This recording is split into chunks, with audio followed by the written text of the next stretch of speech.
시험을 참는 자란 제목으로 하나님의 말씀을 잠깐 나누는 시간을 갖겠습니다. 또 제가 먼저 질문을 드리겠습니다. 여러분은 욕심 많은 아이를 본 적 있으십니까? 네, 무슨 뜻인지 제가 사진을 준비했습니다. 보면 꼭 이런 모습을 보는 것 같아요. 장난감 하나 가지고 친구 둘이서 혹은 누나랑 내 거라고 싸우는 모습을 볼 수 있습니다. 욕심을 부리는 거죠. 근데 이게 당연한 모습이라고 해요. 사람에게는 소유욕이 있어서 어렸을 때 당연한 모습이라고 합니다. 이렇게 욕심을 부리다가 이러한 것이 반복되면서 사회성이 생긴다고 해요. 왜 그러나 보면 둘이 놀다가 이거 내 거니까 혼자 가지고 놀 거라고 방으로 들어가잖아요. 그러면 그 친구가 깨닫는다고 합니다. 혼자 갖고 노는 거는 재미가 없거든요. 그러면서 생각을 바꿔서 미안하다고 하면서 이거 같이 놀자 하면서 다시 화해하고 나온다고 합니다. 그러한 것을 반복하면서 사회성이 생긴다고 해요. 이런 일을 반복한 어른들은 당연히 그 욕심을 잘 조절할 수 있겠죠. 오늘 말씀도 이 욕심과 관련이 있어서 말씀을 드렸습니다. 오늘 말씀을 시작하기 전에 우리 지난주 말씀 한번 기억해 볼까요? 이 표로 보면 생각이 나실 것 같습니다. 낮은 자는 높아질 것이고 부한 자는 낮아질 것이다. 각자 그것을 자랑하라고 하였습니다. 근데 이 말씀을 들으면 어떤 말씀이, 구약의 어떤 말씀이 떠오른다고 그러죠? 네, 한나의 기도를 떠올릴 수 있습니다. 한나의 기도에 이 내용이 나오거든요. 그래서 성경을 잘 아는 우리가 또 오늘 이 말씀을 보면 저것은 한나의 기도에 나온 말씀이지. 유대인도 그렇게 생각했을 것입니다. 그렇게 생각했다는 것은 당시 사람들, 우리처럼 이 말씀을 배운 사람은 이 원리를 알고 있다는 거예요. 가난한 자는 높아질 것이고 부한 자는 낮아질 것이다. 그 일을 하나님께서 하신다는 것을 잘 알고 생활하게 됩니다. 그래서 가난하다고 너무나 힘들어하는 것이 아니라 또 부하다고 자기의 부를 자랑하지 말라고 말씀하는 겁니다. 오늘 본문 말씀은 이 다음에 바로 나오는 말씀인데 1장 12절입니다. 함께 읽겠습니다. 시작. 시험을 참는 자는 복이 있나니 이는 시련을 견디어낸 자가 주께서 자기를 사랑하는 자들에게 약속하신 생명의 면류관을 얻을 것이기 때문이니. 우리가 야고보서를 읽으며 성경 말씀에 또 예수님의 가르침과 연결하여서 보고 있잖아요. 혹시 오늘 말씀을 읽으니까 생각나는 말씀 구절이 있나요? 떠오르는 말씀 구절이 있나요? 처음에 보니까 시험을 참는 자는 복이 있대요. 많이 들어보지 않았나요? 마태복음 5장 3절입니다.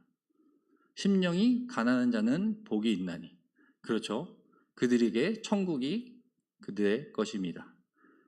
야고보서 12장에는 생명의 면류관을 얻을 것이라고 말씀합니다. 그렇죠. 같은 문구로 야고보가 설명을 하고 있습니다. 근데 이 말씀은 시험과 관련한 거기 때문에 우리가 지지난주에 살펴본 야고보서 1장 2절의 말씀을 또 떠올릴 수 있습니다. 함께 읽겠습니다. 시작. 내 형제들아, 너희가 여러 가지 시험을 당할 때 모든 기쁨을 생각하라.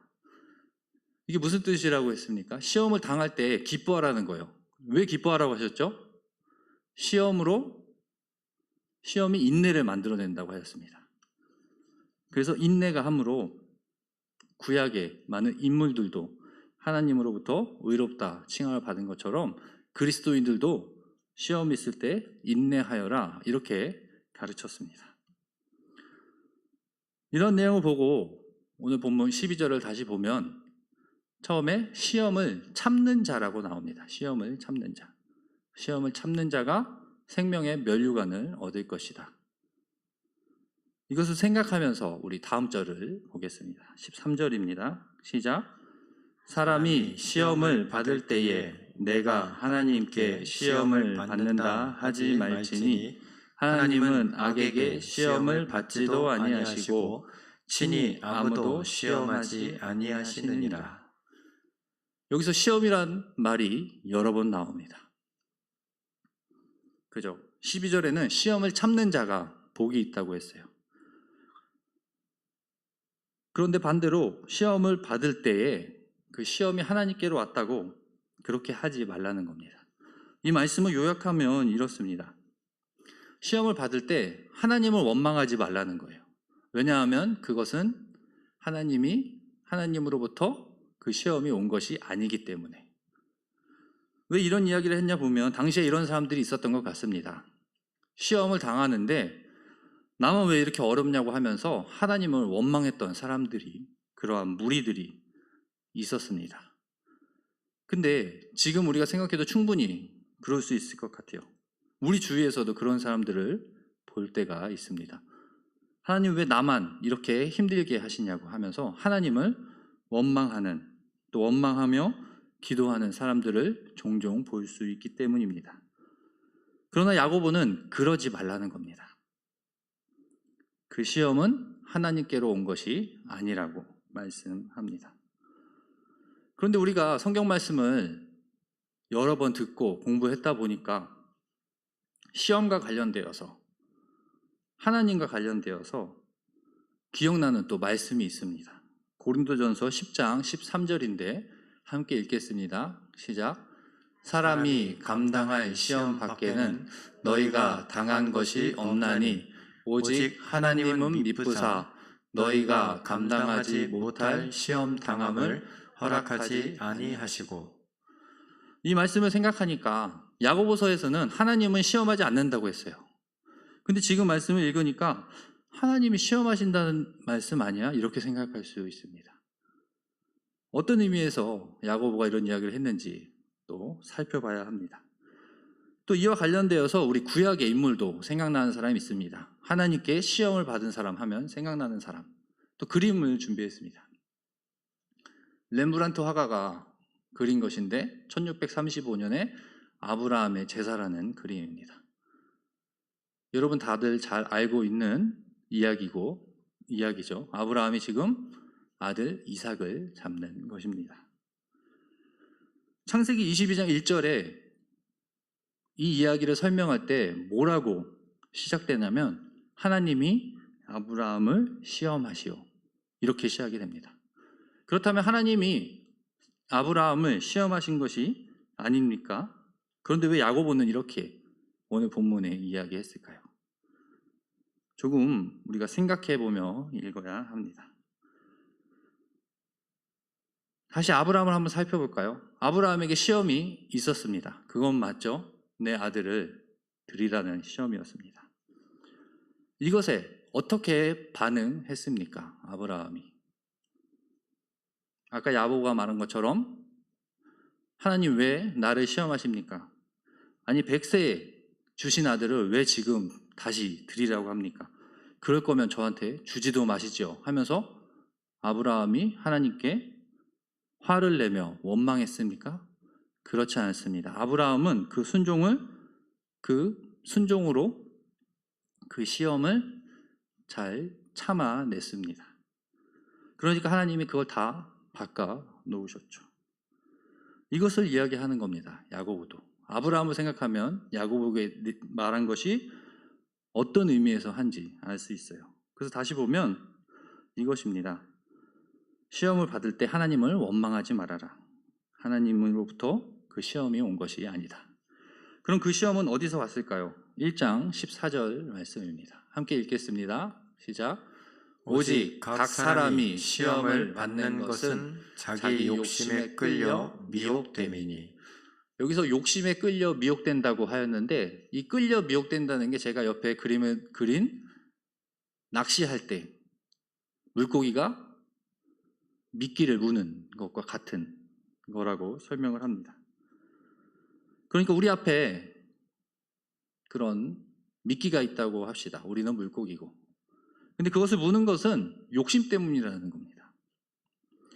우리 앞에 유혹, 여러 가지 유혹이 있는데 그것을 당하는 것은 사람이 행하는 것이지요. 그 물고기가 욕심으로 그 미끼를 무는 것과 같다고 말씀합니다. 그래서 욕심에 관련하여서 사람들은 이렇게 이야기합니다. 성경은 아니고 사람들이 이야기합니다. 욕심이 이성의 눈을 가린다고 이야기합니다. 그러니까 욕심으로 인해 이치에 맞는 선택을 못할 때가 있다는 겁니다. 물고기가 욕심으로 그 미끼를 무는 것과 같이 말입니다. 그래서 욕심과 관련하여서 사기당하는 것에 대해서 한번 생각해 보겠습니다. 한번 상상해 보면 여러분도 만약에 5천만 원이 있다고 합시다. 근데 보통 사람들이 사기를 이렇게 친다고 해요. 제가 만약에 5천만 원이 있습니다. 그러면은 제가 돈을 있는 것을 알고 접근을 한다고 해요. 그러면서 나한테 5천만 원 3개월만 빌려 달라고. 내가 분명히 3개월 후에 갚을 것이다. 근데 내가 어떻게 그냥 빌려달라고 하겠냐? 내가 이자를 한 달에 30만 원씩 주겠다.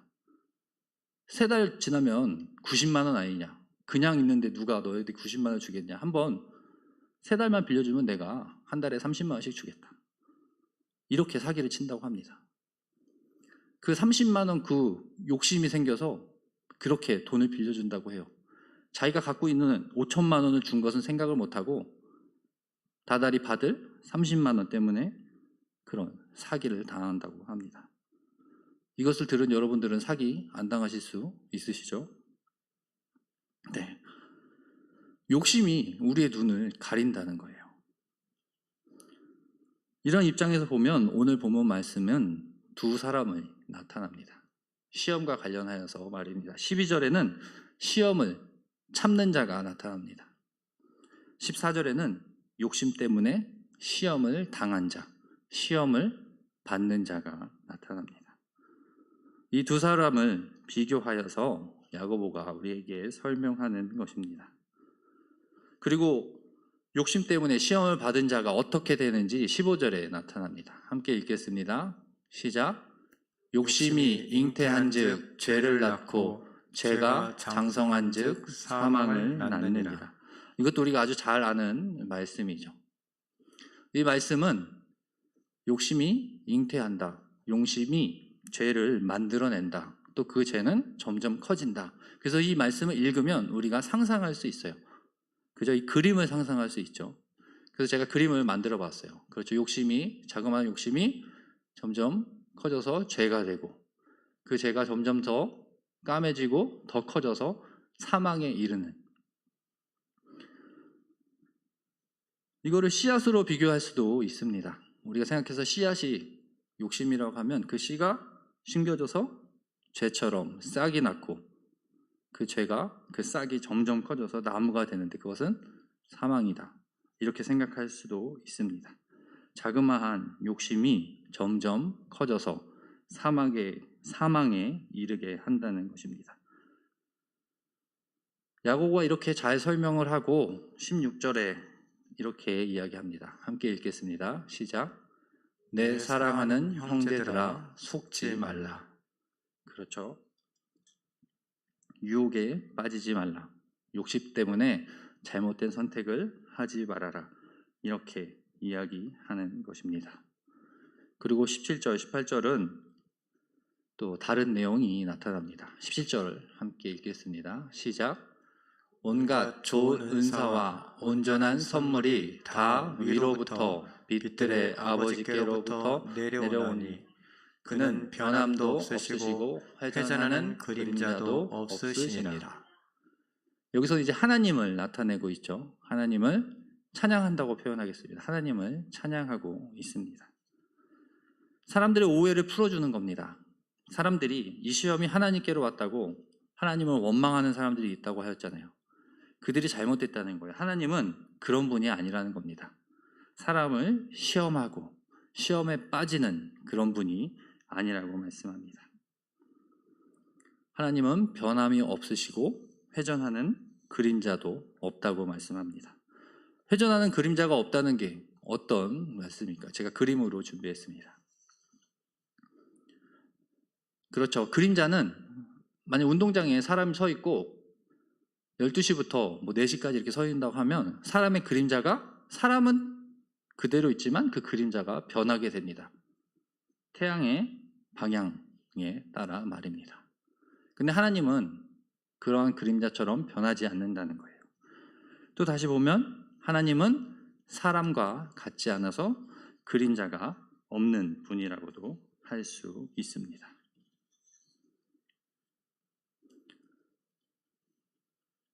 그리고 18절을 함께 읽겠습니다. 시작. 그가 그 피조물 중에 우리로 한 첫 열매가 되게 하시려고 자기 뜻을 따라 진리의 말씀으로 우리를 낳으셨느니라. 계속해서 하나님을 찬양하고 있습니다. 하나님께서는 우리를 낳으신 분, 하나님은 우리를 자녀 삼아주신 분이라고 설명하는 것입니다. 그래서 그 찬양을 오늘 앞에 있던 말씀을 종합하여서 보면 이렇습니다. 앞에서 나왔던 것, 하나님은 시험하는 분이 아니시고 하나님은 변함이 없으시고 미쁘신 분이시고 우리를 선택하여 자녀 삼으시는 분이라고 말씀하는 것입니다. 그러니까 우리가 시험을 당할 때에 하나님을 원망하지 말라는 거예요. 하나님 때문에 내가 이 일을 당하고 어려움을 겪는다고 생각하지 말라는 겁니다. 오히려 그러한 일이 있을 때는 지지난주 우리가 지혜를 구하라고 하였잖아요. 하나님 그 시련을 이길 수 있는 지혜를 달라고 하나님께 간구하는 것이 옳은 일입니다. 그렇다면 우리가 생각해 보겠습니다. 우리는 시험을 잘 견디고 참고 있는가 한번 생각해 보길 원합니다. 우리에게 시련이 무엇이겠습니까? 그저 지금은 코로나 시대니까 코로나라고 할 수 있습니다. 그것을 잘 견디고 계십니까? 또 여러분 혹시 건강이 안 좋으신 분 계십니까? 또 우리와 가까운 우리 가족 중에 한 명이 건강이 나빠 고난 중에 있습니까? 그럴 때 왜 우리 가족에게 이러한 일이 있냐고 하나님을 혹시 원망한 적은 없으셨습니까? 또 돈 때문에 왜 우리 집은 이렇게 가난하냐고 하나님께 원망한 적은 없으셨습니까? 오늘 말씀은 그러지 말라고 말씀합니다. 그러면서 말씀을 정리해 보면 그림으로 제가 정리했는데 오늘도 두 사람이 나옵니다. 제가 둘로 나눴습니다. 시험을 참는 자와 시험을 받는 자. 이 두 사람의 결과가 확연히 다르게 나타납니다. 시험을 참는 자는 생명에 이를 것이고 생명의 면류관을 받을 것이고 시험을 참지 못하고 시험에 쓰러진 자는 사망에 이른다고 말씀합니다. 그렇다면 우리는 어떠한 삶을 살아야 되겠습니까? 어떠한 사람들이 되어 믿음을 지키며 살아가야 되겠습니까? 그래서 말씀을 정리하겠습니다. 우리 앞에 시험이 있을 때 지혜롭게 그 시험을 참아 잘 견디어 생명의 면류관을 얻는 하나님의 자녀가 되길 소망합니다. 그래서 이 말씀을 우리가 적용해 보면 이렇습니다. 오늘 읽은 야고보서 1장을 함께 읽고 또 두 번째로는 시험을 기쁨으로 참자라고 하였습니다. 이 시험을 주신 데는 하나님께서 다 이유가 있고 또 기쁨으로 또 우리에게 잘 인내하라고 주셨다면 알고 참기 원합니다. 세 번째는 욕심이 문제라고 하였습니다. 그러니까 우리 안에 있는 욕심을 버리고 부정적인 생각을 멈추어 그리스도인답게 살아가길 원합니다. 욕심과 관련하여서 또 우리가 산상수훈의 말씀도 기억나는 게 있죠. 공중에 나는 새를 보라고 예수님께서 말씀하셨습니다. 그렇죠. 하나님께서 그 새들도 다 먹이시는데 우리를 먹이지 않겠냐고 말씀하셨습니다. 그러한 이유로 우리가 욕심을 버리고 우리 앞에 있는 어려움들을 기쁨으로 이겨내는 우리 모두가 되길 소망합니다. 우리 주님 말씀하시면 함께 찬양하고 기도하겠습니다.